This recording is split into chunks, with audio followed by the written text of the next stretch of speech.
Hello, everyone, and welcome to the FHS podcast. And today, one of our keynote speakers is also a guest of mine, Mr. Marc Dardenne, Chief Executive Officer of Modon Hospitality. Marc, welcome. It's a pleasure to have you with me today.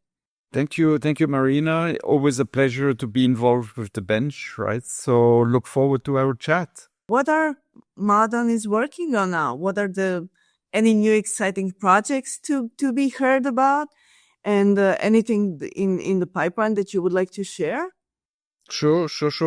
I think it's a little bit of an education process because, nobody really, I believe, a lot of people don't know about Modon. Even myself, when I joined 18 months ago and I looked at Modon, I never had heard of Modon, especially not Modon Hospitality.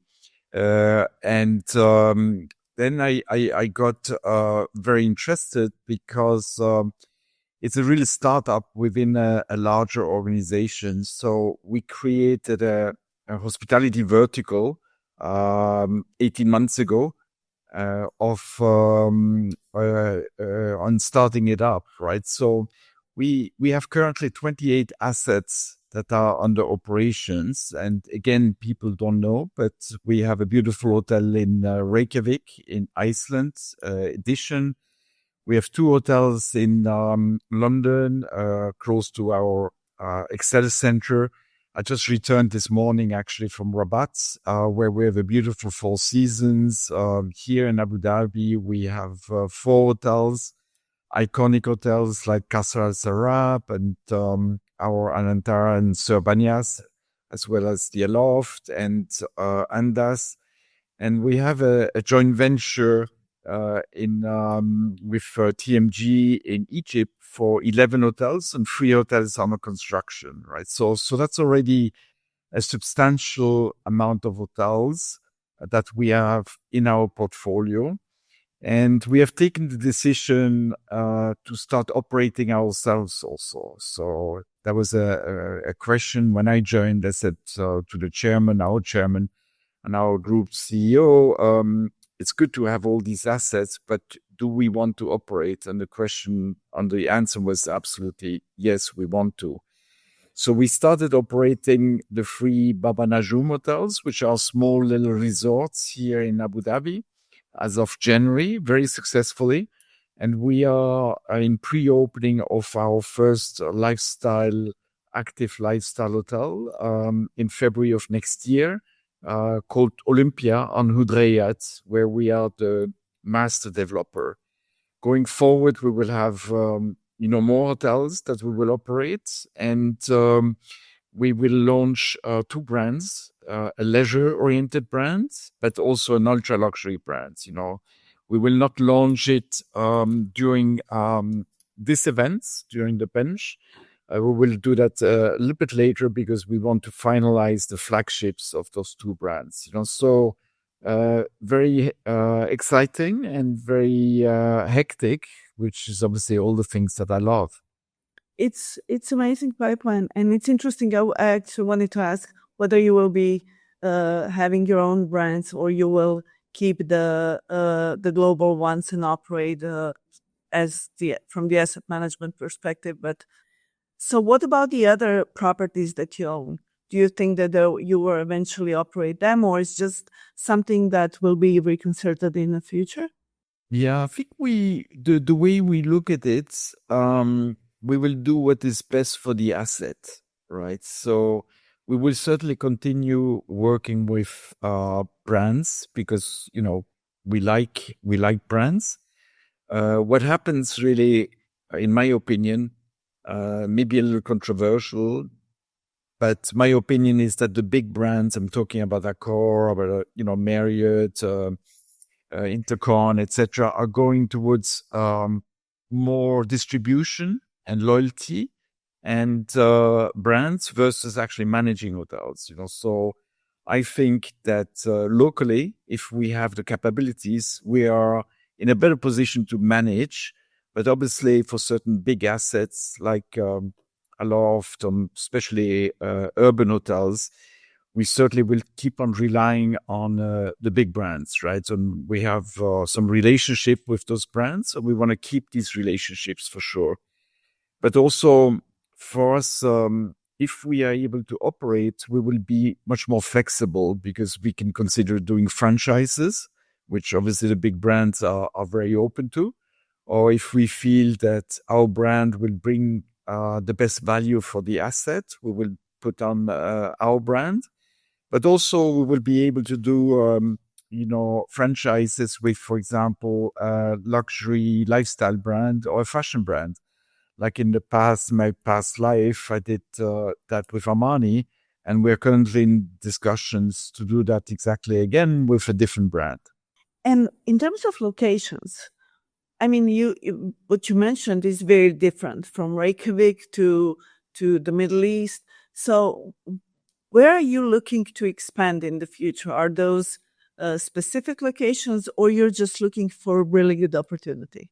Yeah, I think both, but like certainly, obviously, Abu Dhabi is our home turf, right? So, Modon is the master developer for some big real estate developments where we will have multiple hotel opportunities, right? So we have Hudriyat, which is 50% of the landmass of Abu Dhabi, and we are the master developer there. So we will have multiple hotels.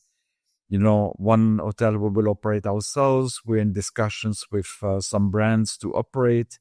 We're also the master developer of the new CBD of Abu Dhabi. And that is also will include a couple of hotel brands and also developing a few islands off Abu Dhabi. Then it is public news that we are the master developer for Ras Al Hekma in the north of Egypt, where we are developing a destination. So in phase one, we will have 12 hotels and obviously real estate, etc. And that is, obviously a very, very exciting project. Then we're looking at more west. We are certainly interested in, Portugal, Spain, Italy, south of France, etc. Because one of our brands is very much of a leisure brand, and we feel that you will get the best opportunities and values in the leisure segment, in a resort segment versus urban developments. We're obviously active in London, but also we are currently looking at some opportunities in the US also, mostly the East Coast at the moment. So our priorities are certainly Abu Dhabi as number one. Number two would be Middle East. Number three would be the whole Med area.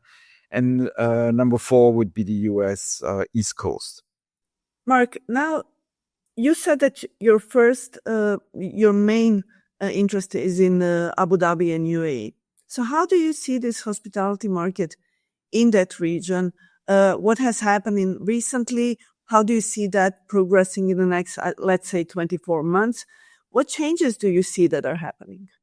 I think it's a very exciting time to be here, specifically in Abu Dhabi. I've been in the UAE for the last 23 years. I arrived in 2002. I was the GM at the Ritz-Carlton in Dubai, and went through the whole development of hotels, leisure, brands, etc. And most recently, I moved to Abu Dhabi, and I'm certainly very optimistic and very excited about the opportunities here in Abu Dhabi. I think with all the new developments, like Disney coming here, and the hotels performing extremely well, and the opportunities that are still there in terms of not only urban hotels, but also resort hotels, right? So the demand is high. There's a strong interest in the destination. We have a brand new airport. We have a great airline. So I think all the signs are looking very, very positive. Where I think the greatest opportunities is certainly, I think, in the resort section, because Abu Dhabi doesn't have that many resorts, really, when you look at it. So we're opening our first resort next year in February, which is an active lifestyle resort property. And I'm very sure that he will do very well. So far, the demand has been good and the interest has been very, very positive. Ask a little bit of a more private question, if I may. So you've been in the industry for a really long time and hold some amazing positions. I would say from this perspective that you've seen everything and that you can be calm. But is there anything that keeps you up at night? Up at night, I sleep very well generally. Yeah, last night I slept on the plane, right? So got here at 3 o'clock in the morning. Couldn't wait to come back to the office, and we had a nice meeting with the team here, and we were talking about culture, building the culture. And one of the key things was, looking forward to go to work, right? So, and that's what we want to do. Have a team that is really excited about all the opportunities, passionate about what we're doing, etc. So that drives me really to stay in the business, and the opportunity to be able to create something from scratch is always very, very exciting. I worked for established brands for many, many years. I worked for Hyatt. I worked for Ritz-Carlton. When the opportunity came to join Imar at that time, 15 years ago, and to be able to be part of the team that creates the address, we launched Armani. And when I had this opportunity to do it all over again, I thought, I couldn't miss that opportunity. And that's why I'm still here, still very excited to be part of this whole journey. And I think everyone who has joined our team want to be part of that legacy, to do something new, right? So we're trying to think out of the box. We obviously have no legacy, and we can really create new brands, launch them. This is really a fantastic opportunity. It's sometimes easier to go from a clean start than having a background, even though, I mean, there's pros and cons in both situations. What would you say it was the highlight of your, when you look at your career, which was amazing? What would you say that was maybe most challenging moment? I think, I always look back, and for me, the classes always have full. So I always remember the good experiences. The bad ones, I try to forget them. Certainly had a lot of challenges, but in my memory, it's all about, the not the achievements, but the great events that have happened, right? So, for me, obviously launching the address, launching Armani, actually with the bench at that time with Jonathan, we did that there, and we're going to do it again this time. Was certainly a great event.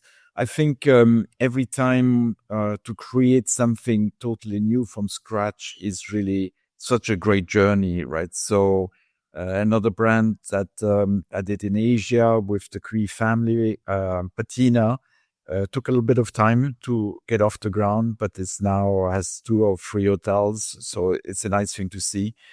What I also look at with great satisfaction is some of the team members that were part of the original team, etc., have done very, very well with their careers, So I always think of developing individuals and making the business attractive is something senior leaders should really take as a priority, So I recently started also teaching at the hotel school in Lausanne, and really look forward to go back there in March, because for me, to be able to share some of the experiences and the learnings from, from the career, etc., and to pass that on to the next generation, it's just something, very rewarding. And also learning from the younger generation, right? So I spent a week with them, and I was just amazed how quickly they would pick it up and how passionate they are, etc. But, our industry is not known as a a primary target for some of the younger generation, because we all know it's a lot of work. It takes time to climb the career. It's work on the weekends. The pay is never good enough, etc., etc. But for me, it's still the most exciting business there is, right? And recently, my wife asked me, "Would you do it again?" And I said, "Absolutely, 100%. I would never change it, right?" So that would be a few comments I have to make there. Amazing. And how do you see the younger generations in Lausanne? Do you see them different than previous ones? Then do you see that energy also being with them? Or you think that we really will have a challenge even in the future with the young talents? I believe things have changed. People have changed. I remember, when I started my career, I was thinking I'm going to stay 2 years and then hopefully I get promoted and so on. But I would say that, I can't leave before 2 years because my CV, etc. Younger generations are much more quicker, right? They think quicker. They want to be rewarded quicker.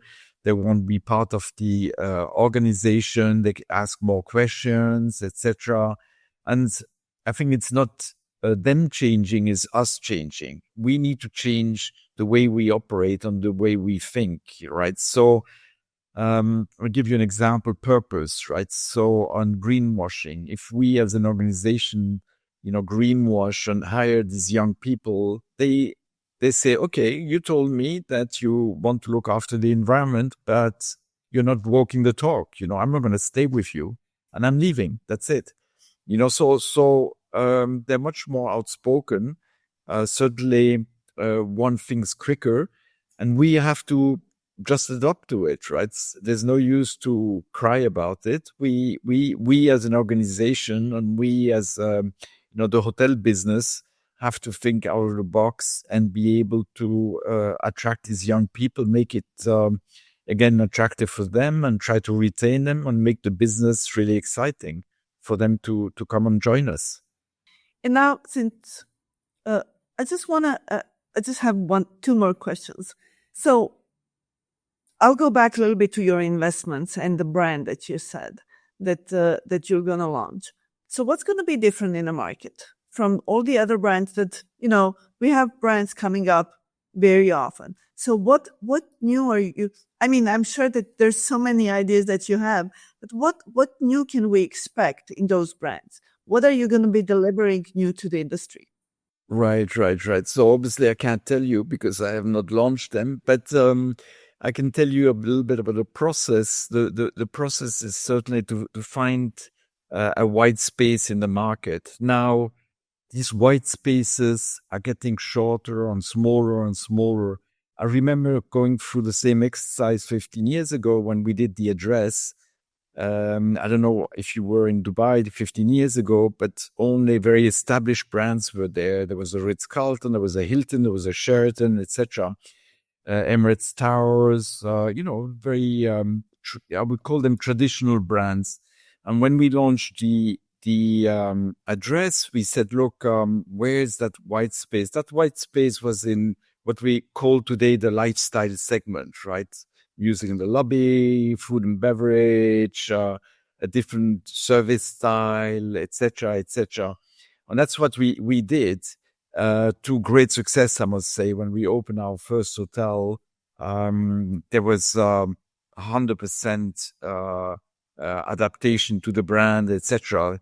So it was kind of the right positioning. But now, obviously, just take Dubai, maybe less Abu Dhabi, but Dubai has a lot of these lifestyle brands, right? Mama Shelter, 25 Hours, and so on and so on, and more coming to market, right? So I think at that time, then we had obviously Armani, and Armani was a brand, but was not a hospitality brand. So the key there was to really define what does it mean to serve in an Armani style.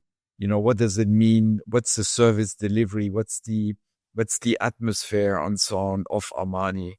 And there was a great exercise there also, right? So When we developed Patina, there was you looking at the DNA of the Cree family who were really very fond of art, and that's why the brand was really circled around art and the positioning, etc., etc. And I kept that positioning until now.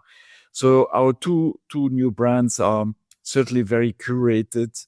And like you said, we have no legacy, so we can really certainly think out of the box and try. Let's say on the leisure brand, I can tell you about a few things that we're doing, but certainly break down all the pain points of a customer journey, starting obviously with a front desk, which is obviously a barrier between our colleagues and the customers, right? So how can we take that pain point of check in, check out completely out of the experience, and then we can really engage with our customer in a very meaningful way, right? So it doesn't mean reducing the amount of colleagues. It's making sure that they can really engage with customer, make sure that they get a great experience, right? So that would be, let's say, one of the points. The pain of the check-in and the check-out times, right? So you get told that you need to check out at 11 o'clock, but you can only check in at 3 o'clock. For me, that's a big pain point, right? For a customer. I say, I want to check in when I want to check in, and I need to use my room at least for 24 hours, right? So these are a couple of things that we are certainly introducing, and especially the active lifestyle hotel will be also about the benefits of living better and hopefully living longer in a better way, right? So it's physical, right? So that you have, obviously a great dream, yoga, meditation, etc. So you feel physically better, but it's also interacting with our colleagues that you feel looked after, and that you just walk out of the hotel feeling much better. I always say I want people, our customers to cry when they leave, because they're so sad that they're leaving and they just want to come back. It's maybe a little extreme to say that we want to make our customer cry, but that's what we want. We want to engage them emotionally to make sure that they don't want to leave. They say, "Oh, I'm so upset that I have to leave, and I really want to come back next weekend," as an example, right? So that's what makes this whole exercise so interesting, and that's why a lot of young talents join us. Also, to your point about how can we attract the young talents today, they want to be part of a purpose. They want to be part of a journey, and they want to be heard. If they go to a very established brands, they're being told these are our SOPs, and you will do it this, and you will do that, and you will be dressed like this, and dressed like that, etc. They want to be part of the whole purpose of the company. So that's what we're trying to change. And certainly, I really look forward to the opening of that hotel. This active lifestyle, I think it's so important in today's world.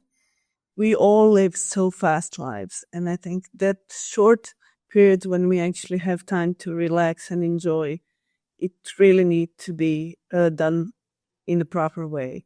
So I'm very excited. I'm now very much looking forward to hearing more news and when you will be launching the brands. Marc, my last question is, what do you expect from the FHS this year? You've been with the bench for so many years. So what new do you want from us? For us, is obviously establishing Modon Hospitality on the market as great partners. Obviously, launching our new hotel, Olympia, teasing about our two new brands, right? So it's a teaser, obviously. Certainly, I always find these events very informative. There's some great sessions there. For me, it's also obviously networking, catching up with contacts that I had, catching up with partners, and making new contacts, right? So it's all about. I think that's why these events are just so successful. And I remember during COVID, I was at that time with luxury brands, with Accor in Europe, and we were talking about there will be no more events, there will be no more meetings, there will be no more business travel. And, even I remember Sébastien Bazin saying 50% of the business travelers will not come back. And we all believed it. We were 100%. But obviously, the proof of the success of events like Bench really shows that people need this human interaction. And we need these events, to be able to feed off each other. And I think, obviously, I think it's the largest event so far in the history of the Bench, and I think it will even grow further, right? So that's what we're looking forward. I really look forward to be back there. It brings back a lot of memories when we did all these different launches. And I think I was there at the original Bench, the first one that was launched at that time, many years ago. You know how many? Exactly 20. So we're celebrating our 20th anniversary this year. Yeah, no, it's fantastic, right? So I remember being part of that first inaugural event, so it's and to many more years to come. Exactly. Marc, thank you so much. It was such a pleasure talking to you. I think you are one of the, I would say, legends in the industry. And thank you for bringing all that passion and all that love to hospitality. And I wish you all the best with modern hospitality, with all the new properties and the new brands. Thank you so much for today. Very good. Thank you, Marina. Thank you for your time, and see you soon. See you soon.